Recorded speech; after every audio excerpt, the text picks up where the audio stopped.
भारत के वैदिक युग में जब समाज कृषि आधारित था, तब धीरे धीरे व्यापार और शहरीकरण ने भी अपना स्थान बनाना शुरू किया।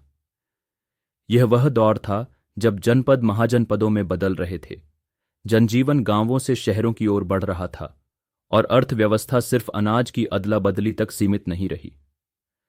प्रारंभिक वैदिक काल में समाज मुख्यतः कृषिपरक था।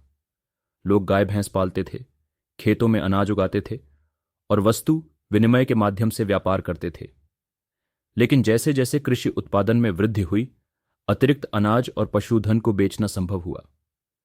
इससे व्यापार की शुरुआत हुई। उत्तर वैदिक काल में लोहा आने से औजारों और हथियारों की गुणवत्ता में सुधार हुआ। इससे न केवल खेती उन्नत हुई, बल्कि वनों की कटाई कर नए नगर बसाए जाने लगे। इन नगरों में कारीगरों, व्यापारियों और शिल्पकारों की बस्तियां बनने लगीं। नगर केवल शासन के केंद्र नहीं रहे, बल्कि व्यापार, शिक्षा और सांस्कृतिक गतिविधियों का भी केंद्र बन गए। इस समय पंचमार्क सिक्कों, पंचमार्क्ड कॉइन्स का चलन शुरू हुआ, जो इस बात का संकेत है कि अब व्यापार केवल वस्तुओं के आदान प्रदान से आगे बढ़ चुका था। व्यापार मार्ग बन रहे थे जो गंगा घाटी, मध्य भारत और उत्तर पश्चिमी भारत को जोड़ते थे। वाणिज्यिक गतिविधियों ने न केवल साम्राज्यों को समृद्ध बनाया, बल्कि समाज में वैश्य वर्ग की भूमिका को भी प्रमुख बनाया।